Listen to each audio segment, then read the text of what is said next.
Jumpa lagi di channel aku. Jadi kali ini aku mau share ke kalian tentang kebijakan peraturan baru buat kalian yang mau mendapatkan visa dan ingin mengajukan visa dan ingin terbang ke Cina kayak gitu ya.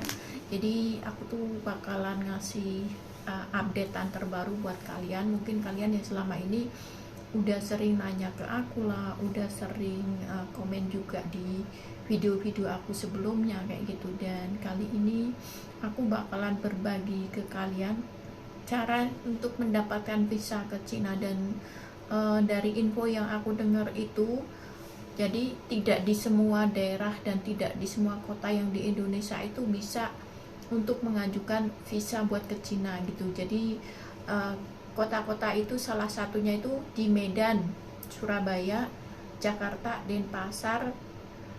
Itu baru itu yang aku dengar yang udah mulai buka untuk visa ke Cina, dan itu mulai dibuka itu tanggal 9 Januari kemarin guys. Jadi karena kemarin kebijakan juga di Cina itu baru, sekarang sudah tidak diwajibkan kemana-mana, itu tidak diwajibkan untuk scan kode kesehatan kayak gitu. Jadi kita bebas kemana-mana, keluar kota pun sekarang sudah tidak diwajibkan untuk scan kode kesehatan kayak gitu ya. Jadi itu mungkin berita yang mengembirakan buat kalian yang pengen ke Cina selama ini nanya-nanya gimana cara ngedapatin visa ke Cina kayak gitu. Jadi ini kabar terbarunya. Terus buat pengajuan itu tuh kita tidak lagi dan tidak dipertanyakan vaksin, yaitu kan biasanya harus wajib vaksin 1, 2, 3 atau berapa itu, dan di sini tidak diwajibkan untuk vaksin kayak gitu guys. Ini kebijakan baru dari Komisi Kesehatan Cina yang mengumumkan hal tersebut, dan itu mulai berlaku itu tanggal 8 Januari kayak gitu ya. Terus satu lagi, jadi kalau kalian mau udah mendapatkan visa dan mau terbang ke Cina itu tidak perlu vaksin, itu maksudnya seperti itu. Tidak diharuskan vaksin. Kalau semisal kalian sudah vaksin ya tidak apa-apa.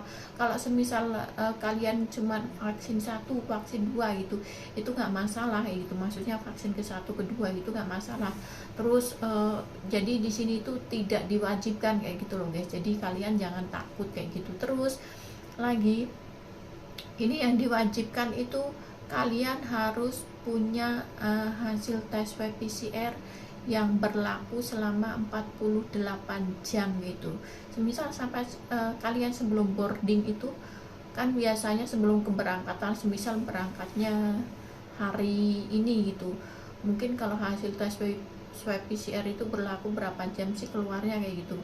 Jadi kalian kemarin atau kapan gitu baru maksudnya mepet hari yang mau berangkatnya kayak gitu guys. Jangan jauh-jauh hari, soalnya yang dibutuhkan di Cina itu swab PCR yang berlaku 48 jam dengan hasil yang negatif gitu. Otomatis kan kalau negatif gitu kan kita nggak terkena COVID gitu. Kalau semisal kalian yang positif kan otomatis kalian terkena COVID kayak gitu.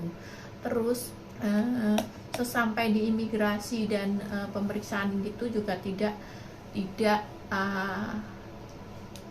diwajibkan untuk scan kode kesehatan kayak gitu.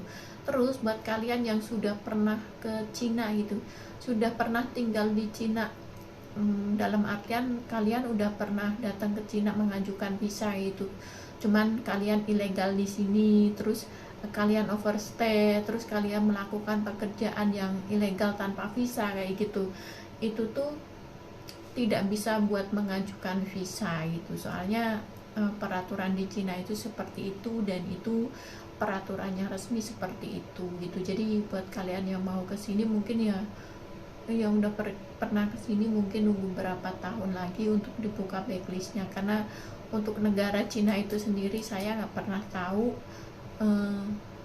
backlistnya itu berapa tahun. Mungkin negara-negara lain yang aku tahu itu kayak Taiwan gitu 5 tahun kayak gitu ya dulu, nggak tahu sekarang gitu. Jadi buat kalian yang udah pernah kesini dengan di sininya ilegal, terus kalian keluar kan pasti bayar denda ini itu segala macam gitu ya. Untuk masuk ke sini itu kayaknya agak agak sulit kayak gitu buat ngedapetin visanya kayak gitu guys. Jadi ini info dari saya kayak gitu. Jadi mungkin yang bertanya-tanya selama ini ada juga yang pengen ke Cina kayak gitu, cari pekerjaan atau apa kayak gitu. Jadi mikirnya prosesnya dulu guys. Kalau masalah pekerjaan itu gampang, di sini banyak, dan agent itu juga banyak gitu. Yang penting prosesnya dulu kayak gitu, gimana susah enggaknya ngedapetin visanya, karena dulu juga pernah susah banget ya dapetin visa itu ke Cina itu ketat gitu, boleh dibilang seperti itu. Ditanyakan kalian mau ke Cina ngapain, ada keperluan apa, kecuali kadang suka ditanyain kamu ada rekening nggak, punya uang di tabungan nggak, seolah-olah kayak buat jaminan kayak gitu loh guys, kayak gitu jaminan kita ke Cina kayak gitu. Soalnya kalau turis-turis kayak gitu kan otomatis dia ada stempel di paspornya itu negara mana aja kayak gitu loh guys. Jadi seperti itu. Mungkin kalau kalian ngambil visanya yang visa yang turis kayak gitu, kalian bisa muter-muter dulu ke Malaysia, habis itu ke Vietnam, habis itu ke mana itu, ke Hong Kong, terus ke Shenzhen, baru ke Cina ke Shenzhen. Kalau udah ke Shenzhen itu kan udah masuk Cina gitu. Mungkin itu bisa, cuman aku pernah denger cuman nggak tahu gimana prosesnya seperti apanya itu, dan untuk detailnya masalah itu pun aku belum pernah dengar secara pasti dan resmi kayak gitu.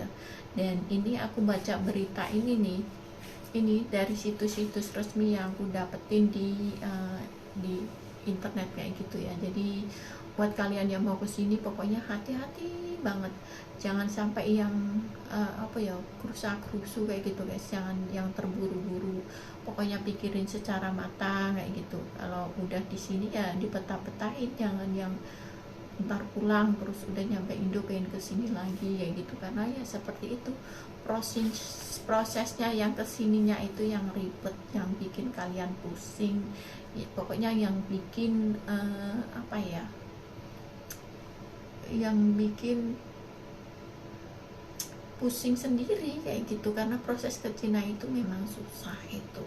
Kalau masalah gaji ya kalian tahu sendirilah ya, gaji di Cina itu ya memang lumayan kayak gitu.